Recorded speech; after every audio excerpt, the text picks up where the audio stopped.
In the winter season, around December 25th, the people celebrated the winter solstice.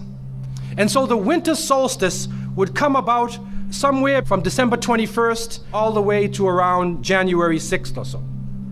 And so the people of the north would celebrate different holidays, have different occasions based upon the winter solstice. In the wintertime, there is a period where there is no light. You are literally in darkness 24 hours of the day. And this stretches for a period of time. Now, could you imagine if you're living in Alaska or living in Canada or living in Norway and you don't have central heating and the cold is outside, it's darkness around you.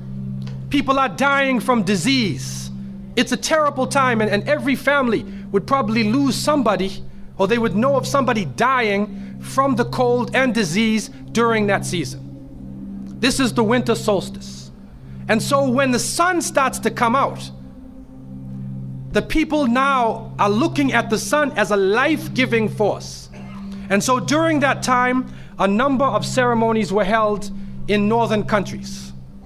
In the far north was the Feast of the 12 Nights, which stretched from December 25th to January 6th. Also in ancient Greece, there was the Bacchanalia, which was held for their god Bacchus, the god of wine and sport and play. The Romans had the Saturnalia for their god Saturn, their main sun god Saturn. And so you find during these times that the people held ceremonies in the north. They would burn bonfires. The light was important, the fire, because the fire represents the light, the life-giving force for those who worship nature. Also in the north, they recognized that there was one tree that despite the cold would still remain alive, the evergreen tree, the fir tree. And so in some cases they would take this fir tree, believing that there was powers of life within the tree, and they would put it in their homes, set it there and put a light on the top of it, or burn them in the front, or they would make mistletoes and put them over their doorways, a type of what we would call ta'weez or tamima. It is an amulet. And they would hang the amulet over their doors, hang the amulets in their home, hoping that this fir tree, that this so-called life-giving force would protect them from the danger of the winter. And so their ceremonies developed around this. And this went on for hundreds of years. We also find in the ancient northern countries, and the Druids of the north, they carried out special ceremonies surrounding the mistletoe and surrounding the fir tree and the beliefs, and they would meet within circular areas.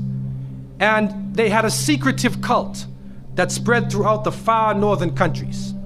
One of the interesting individuals, and you can look this up if you can find it in the dictionaries or encyclopedias, is a man called Mithra or Mithras.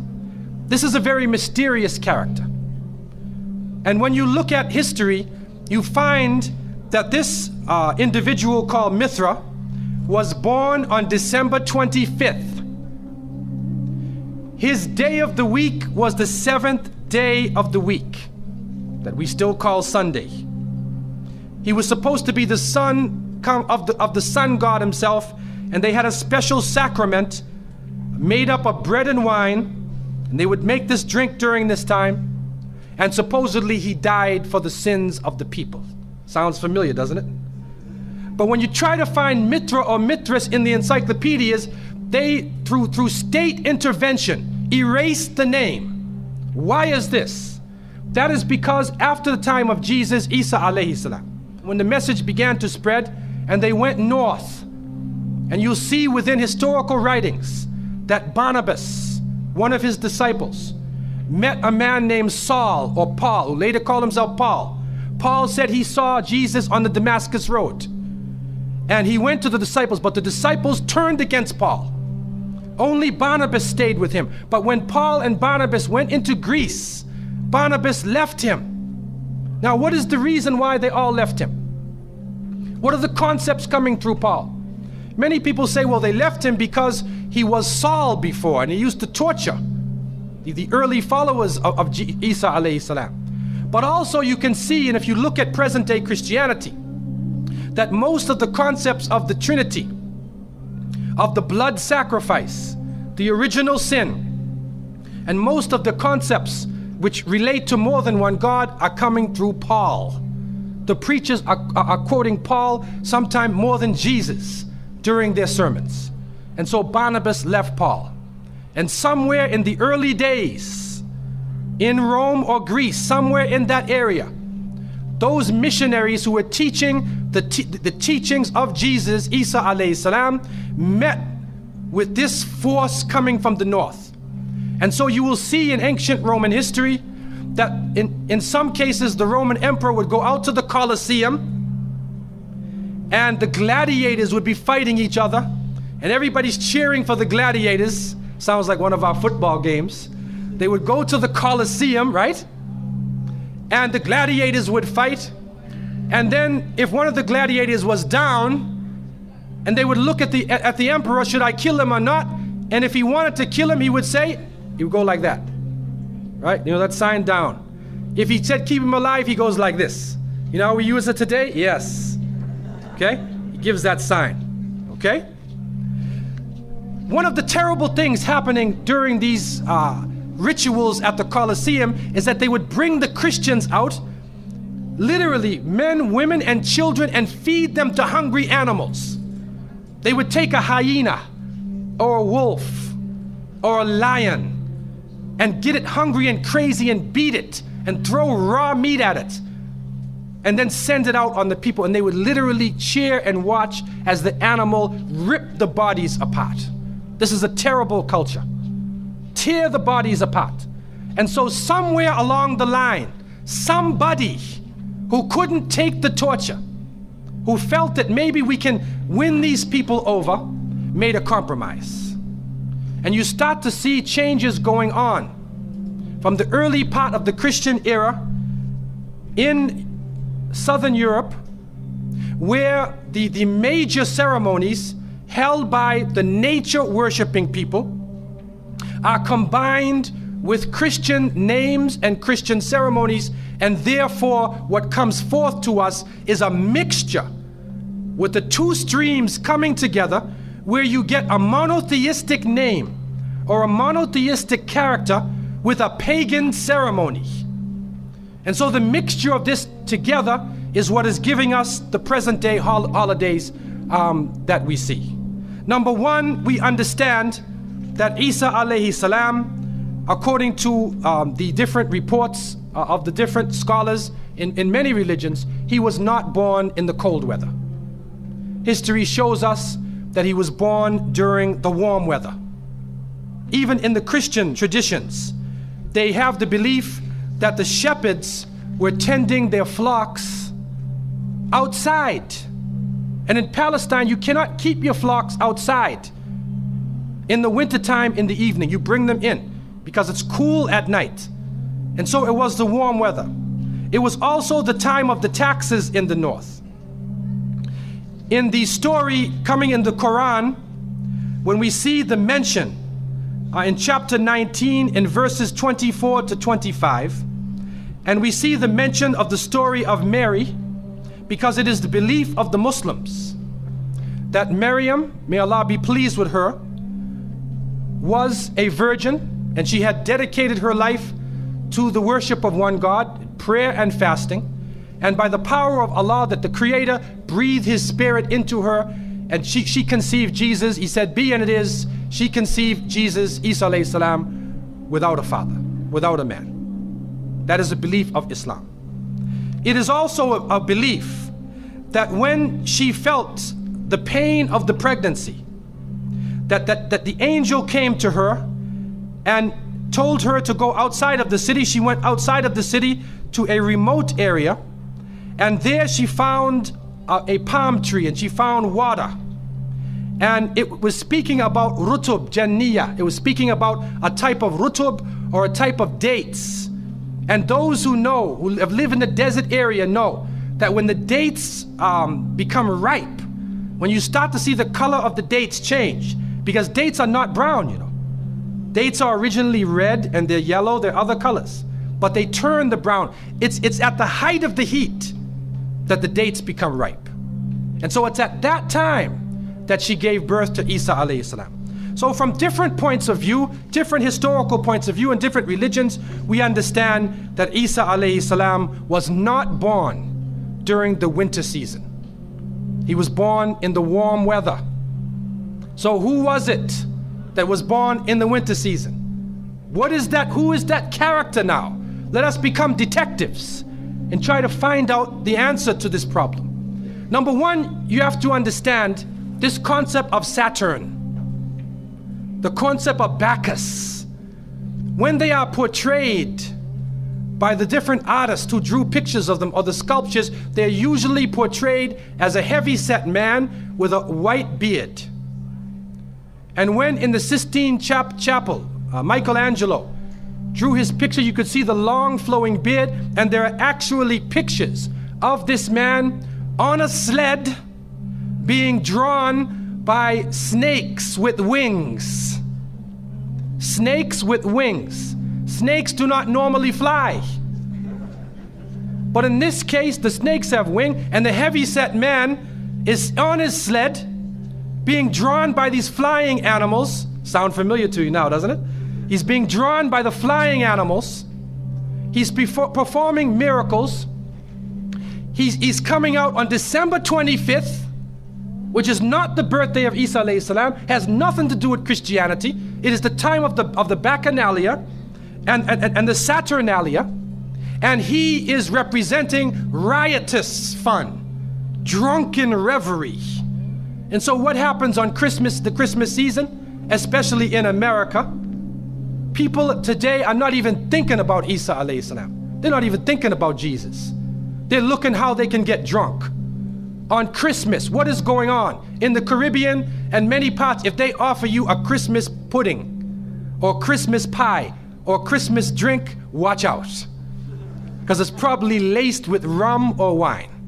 That's the spirit of the season. Now, this riotous occasion that was going on went so far that the Christian church banned it.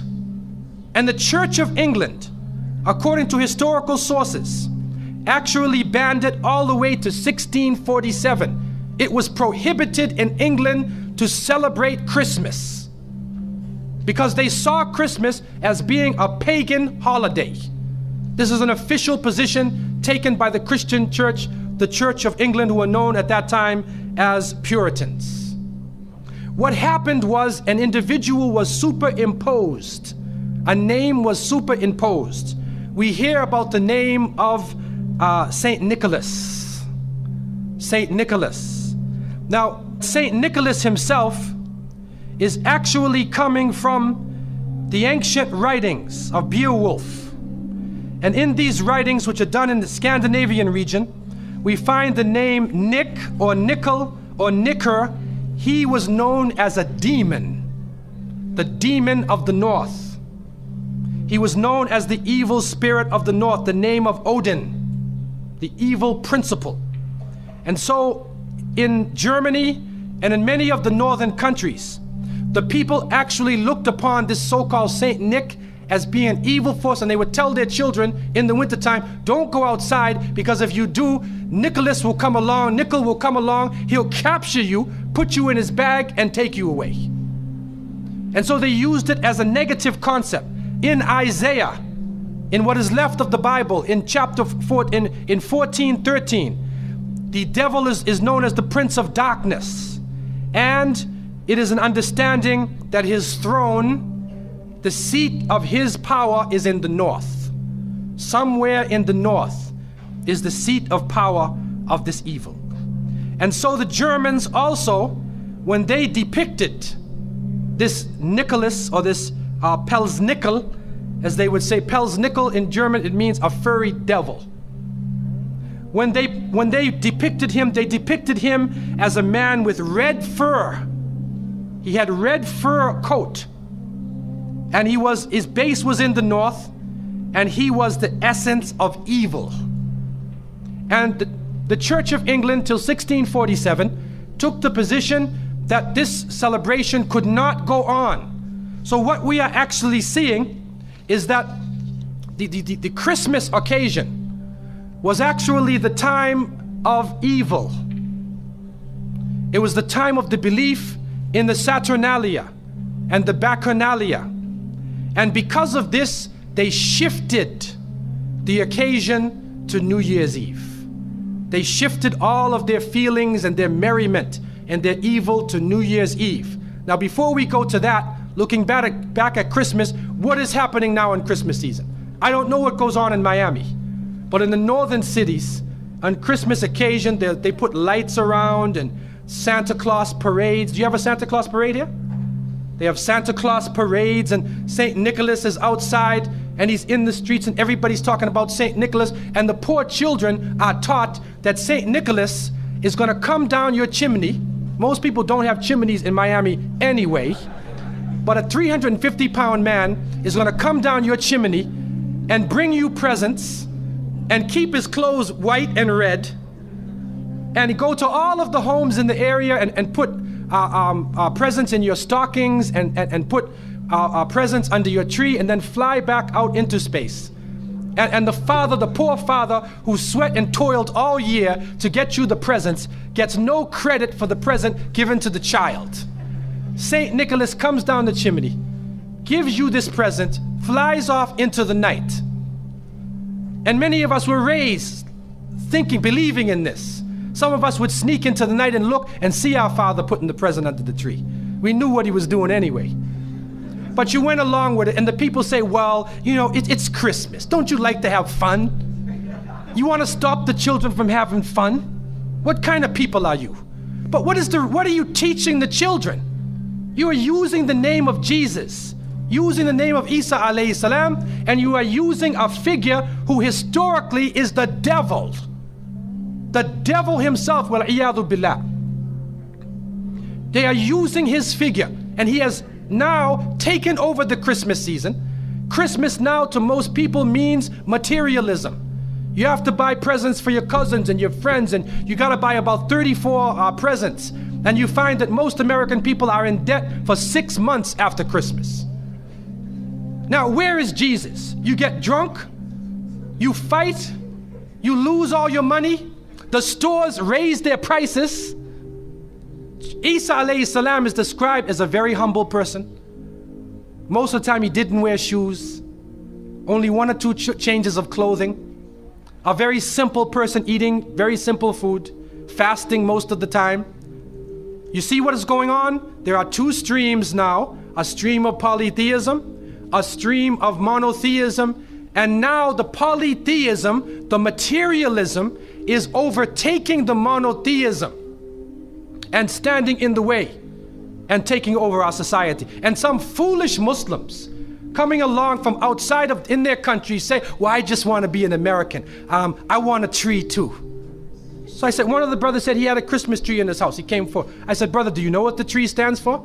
He said, no. Okay, I'll get a palm tree with dates. I'll make it halal, a halal Christmas tree. But brother, you have to understand what it means. You have to understand what it means. Number one, the Prophet ﷺ, when he spoke about, he talked about ar-ruqya, wa tama'im, wa tiwala. He said all of these things are shirk. That if you hang amulets thinking that this ta'weez or this amulet is going to protect you from something, then you are actually giving power to the creation of Allah and taking it away from the Creator. If you think that by making some spells, going to a magician and asking them to put a spell on someone, you want to get married. So you go to the Sahir and say, put a spell on Ali, I want to marry him. Put a spell on Zainab. What kind of marriage are you going to have if you go to the magician? And so the Prophet, peace be upon him, named all of these things, the superstitions, the amulets, all of these type of things are the other stream which goes away from monotheism, from the belief in one God, and takes you into another religion.